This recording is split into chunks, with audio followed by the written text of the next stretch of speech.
नमस्कार दोस्तों, हॉकफील्ड न्यूज में आप सभी का हार्दिक स्वागत है। ज्ञानवापी मस्जिद को लेकर चल रहे विवाद के बीच अब काशी के संत शंकराचार्य स्वरूपानंद सरस्वती जी के ऐलान ने सभी को चौंका दिया है। जगत गुरु शंकराचार्य ने अपने शिष्यों को यह आदेश दिया है कि ज्ञानवापी मस्जिद में मिले शिवलिंग का पूजन करने को लेकर सीधे निर्देश दिए गए हैं। दावा यह है कि कथित शिवलिंग पर 4 जून को जलाभिषेक किया जाएगा। रिपोर्ट्स के अनुसार शंकराचार्य प्रतिनिधि अभित मुक्तेश्वरानंद जी की अगुवाई में संत जलाभिषेक करेंगे। इस ऐलान के बाद से ही जिला प्रशासन और पुलिस महकमे में हड़कंप देखा जा रहा है। आपको बता दें कि वाराणसी के 80 स्थित मठ में हिंदू राष्ट्र संगोष्ठी नाम के कार्यक्रम के बाद पत्रकारों से बातचीत करते हुए गोवर्धन मठ पुरी के शंकराचार्य निश्चलानंद सरस्वती जी ने भी मुस्लिम समाज से अपील करते हुए कहा है कि ज्ञानवापी परिसर को जितना जल्दी हो हिंदुओं को वापस सौंप देना चाहिए, ताकि शिवलिंग का जो पूर्व स्वरूप था उसे फिर से वापस लाया जा सके। अपनी स्पष्ट भाषा शैली के लिए प्रसिद्ध शंकराचार्य निश्चलानंद सरस्वती जी ने भारतीय मुस्लिमों से अपील करी है कि वो मुस्लिम आक्रांताओं से खुद को अलग करें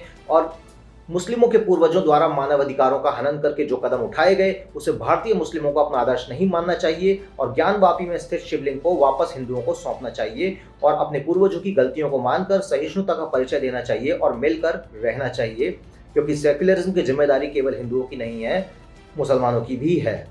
उन्होंने यहाँ तक कि कहा कि सऊदी अरब के मक्का में मक्केश्वर महादेव हैं, उसे वहीं बनाया जाना चाहिए। इसके साथ ही उन्होंने सरकार से आगरा के ताजमहल को तेजो महल घोषित करने के लिए भी कहा है। उन्होंने कहा कि मंदिरों को संरक्षित करने के लिए काशी में तमाम शंकराचार्यों, प्रमुख पीठों के महंत एवं धर्माचार्यों का जल्दी ही सम्मेलन आयोजित किया जाएगा। ध्यान देने योग्य है कि ज्ञानवापी मस्जिद में सर्वे के दौरान मिले शिवलिंग की पूजा को लेकर याचिका भी कोर्ट में दाखिल करी गई थी। हालांकि उसको लेकर अभी सुनवाई जारी है और कोई भी आदेश जारी नहीं किया गया है। इसी बीच जगत गुरु शंकराचार्य ने अपने शिष्यों को यह सीधा आदेश दे दिया है कि 4 जून को शिवलिंग पर जलाभिषेक किया जाए।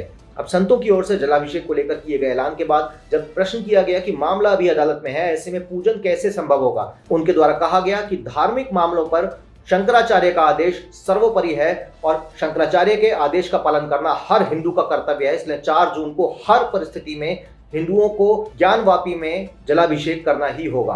अब शनिवार को कब और कैसे मस्जिद परिसर में संत प्रवेश करेंगे, इसको लेकर अभित मुक्तेश्वरानंद ने कहा कि इस विषय को गोपनीय रखा गया है।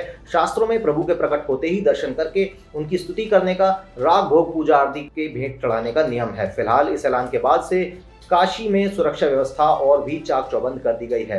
ज्ञानवापी मामले में अखिल भारतीय संत समिति का एक नया ऐलान भी सामने आया है, जिसमें संत समिति के महामंत्री ने कहा है कि हरिद्वार में 11 और 12 जून को बैठक होगी। इस बैठक में ज्ञानवापी मामले पर विचार होगा, साथ ही इस मामले को लेकर किस दिशा में चलना होगा इस पर भी विचार होगा। इस बैठक के पीछे जमाते उलेमा ए हिंद के राष्ट्रीय अधिवेशन बुलाने पर संत समिति इस समय भड़की हुई है। हरिद्वार में बैठक के बाद 26 जून को हरियाणा में एक और बैठक होगी संतों की, और हरियाणा की बैठक में ज्ञानवापी पर संत समिति निर्णय लेगी और निर्णय के बाद सीधे तौर पर अखिल भारतीय संत समिति इस मामले में अपनी डायरेक्ट एंट्री ले सकती है। तो दोस्तों, ज्ञानवापी विषय पर लेटेस्ट अपडेट्स के लिए हमारे चैनल को सब्सक्राइब करना बिल्कुल ना भूलें। हम बहुत सारे फैक्ट्स और रिसर्च इस बारे में कर रहे हैं और एक डॉक्यूमेंट्री भी हम रिसेंटली बनाने वाले हैं। उसके लिए आप लोगों के सपोर्ट की आवश्यकता होगी। सपोर्ट कैसे मिलेगा उसके लिए मैं डिटेल्स आपके साथ शेयर करूंगा। अभी के लिए केवल इतना ही। कमेंट में लिखें हर हर महादेव, जय हिंद, जय भारत।